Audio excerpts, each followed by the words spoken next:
Just going to lend this to you as a gear review piece of wisdom. I know a lot of people who have not owned firearms are now purchasing them, especially women.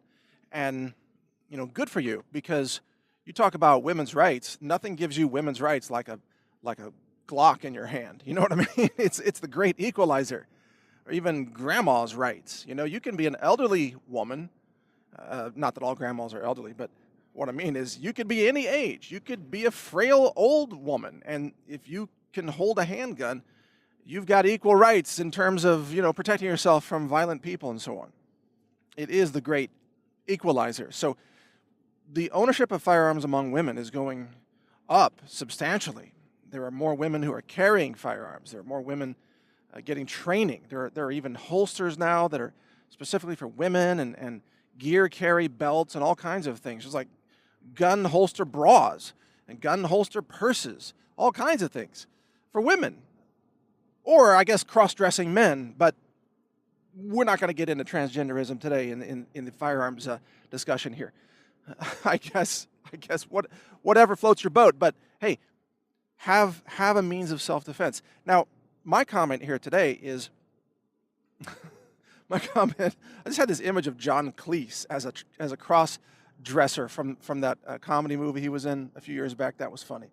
But my comment today is that a lot of firearms that you buy, they sound fancy, they look fancy, they've got a lot of marketing behind them, but they're not reliable and they don't cycle well.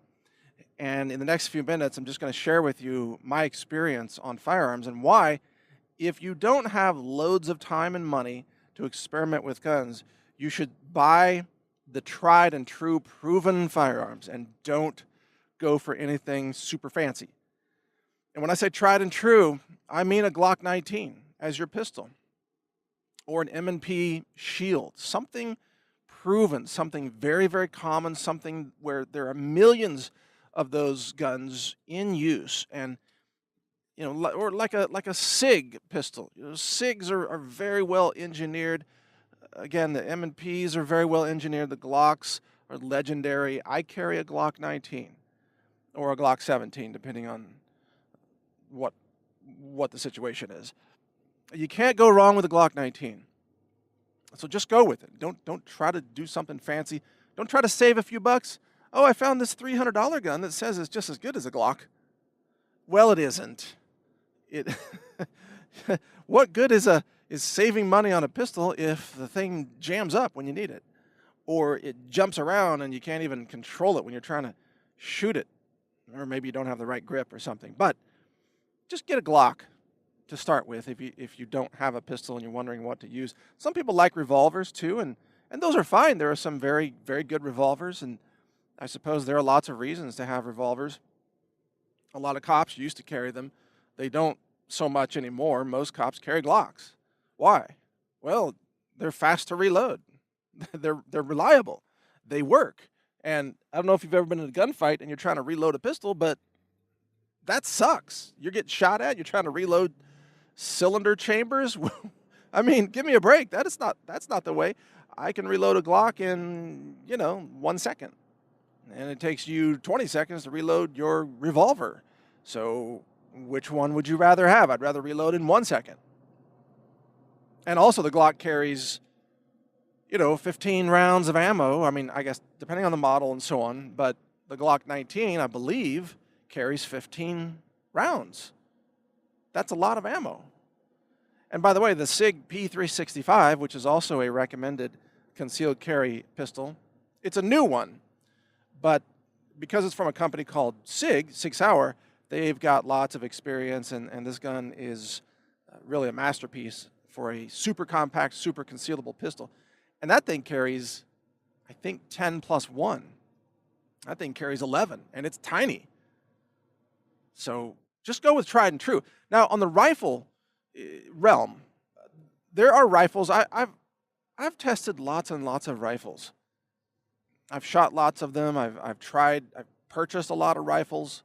I've gone through different brands and different configurations and all kinds of things. And I've come to find that there are a lot of rifles that just don't work.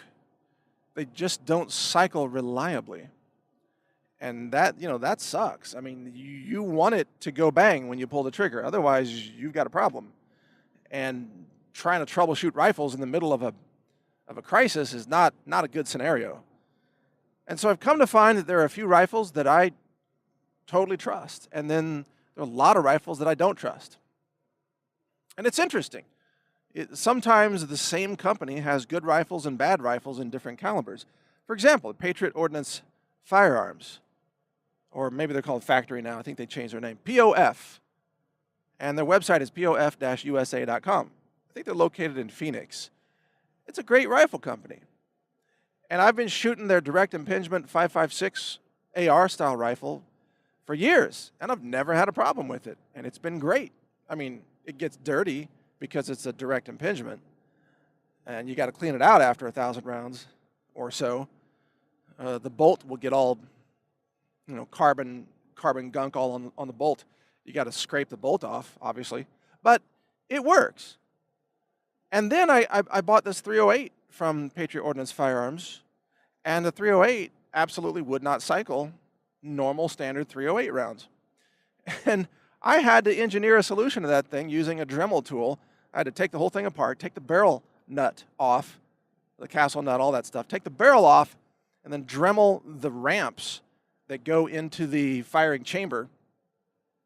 Turned out that they had the ramp angle all wrong.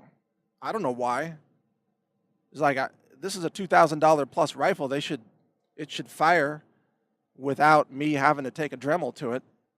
But I ultimately solved the problem, and now it cycles fine. It's just that the average gun consumer is not going to take a rifle apart down to the barrel and have a Dremel tool and know the right angle and understand the mechanics of how the bolt loads the next round, left, right, out of the magazine. And that's why there are 2 ramp holes for left and right, because it's a double stacked magazine. All this stuff. The average gun consumer doesn't have the ability to fix this problem. Now, sure, you can send it back to Patriot Ordnance Firearms, and they have a warranty, and they'll fix it for you.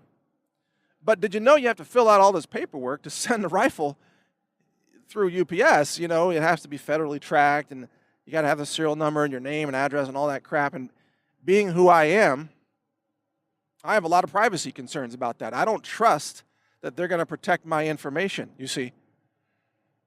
When I buy rifles, this is just a side note, when I buy rifles, there's no FBI check because I already have a concealed carry. I already went through the FBI checks. So when I buy rifles, there's no paperwork going to the feds. This is normal. This is normal if you have a concealed carry. This is the way it's done. So if I have to ship a rifle back to the manufacturer, then I got to fill out all this paperwork. Now there's a new record, which I don't want because I don't trust that they're going to protect my privacy. So I don't want to send rifles back for warranty repair. I expect them to work when I buy them.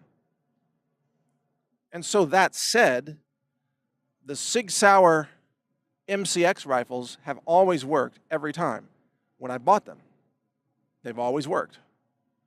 I mean, I even had problems with Desert Tech, their early version of their SRS bullpup sniper rifle. Had problems with the bolt, and I noticed they changed the bolt in Gen 2.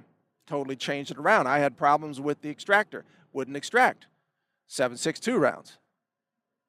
So I had to buy parts and fix it myself. I'm not going to send the rifle back to Desert Tech for all the reasons I just mentioned. But I got to say to these companies, if I buy your rifle, if I spend $2,000, $3,000, $4,000 on a rifle from your company, I damn well expect it to work. And if you guys don't test your own stuff, then you're going to get embarrassed on a podcast like this, frankly.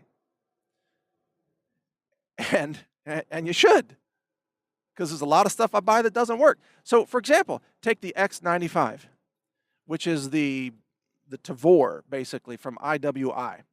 Great company. A lot of their stuff is great. But the X95 I bought in 300 Blackout doesn't load 300 Blackout.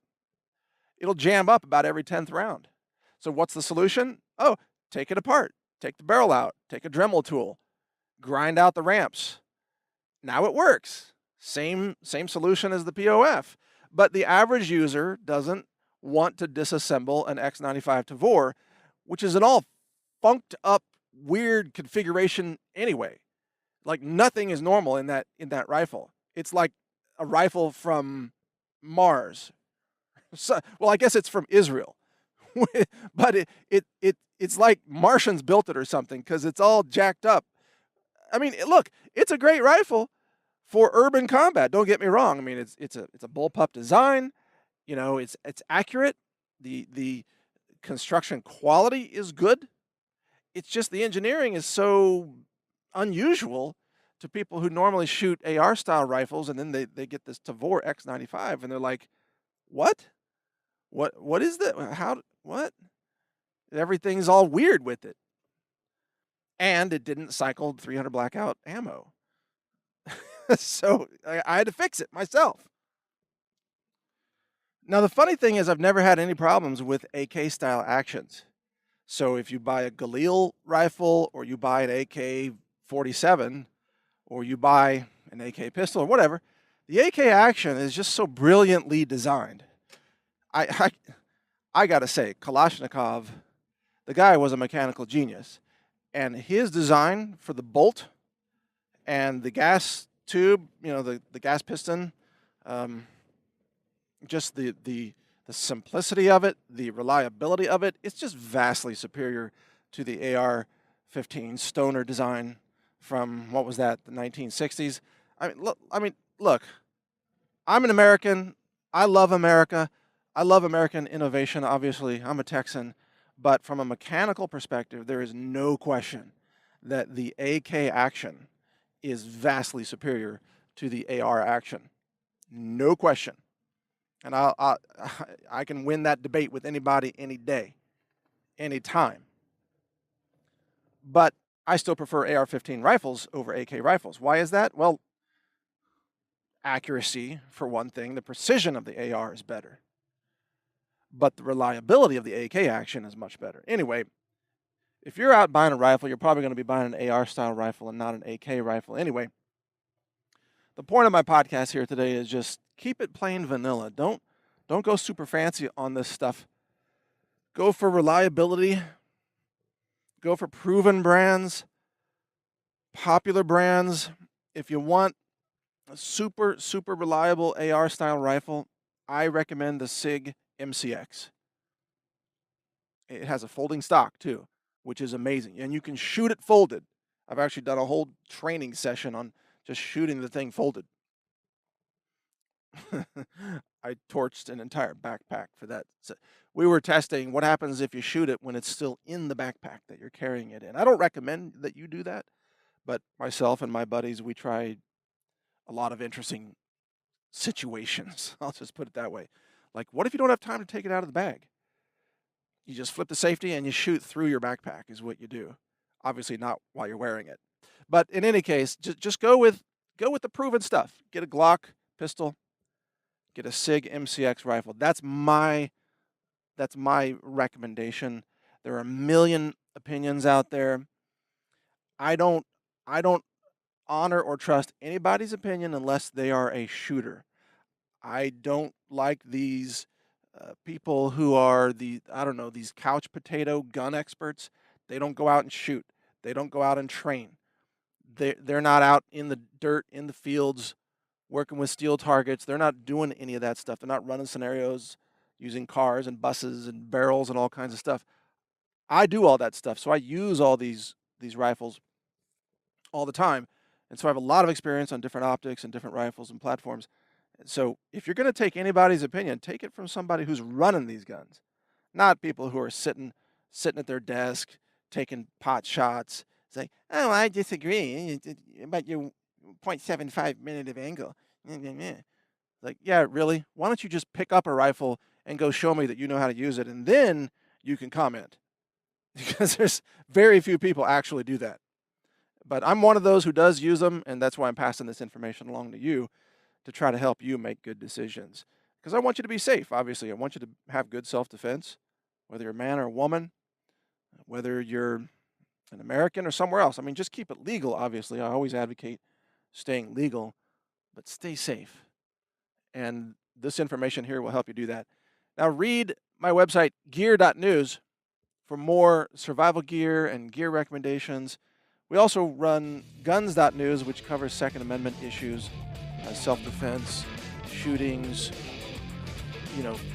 issues like that. So check out both of those websites, gear.news and guns.news. Thanks for listening. Learn more at healthrangerreport.com.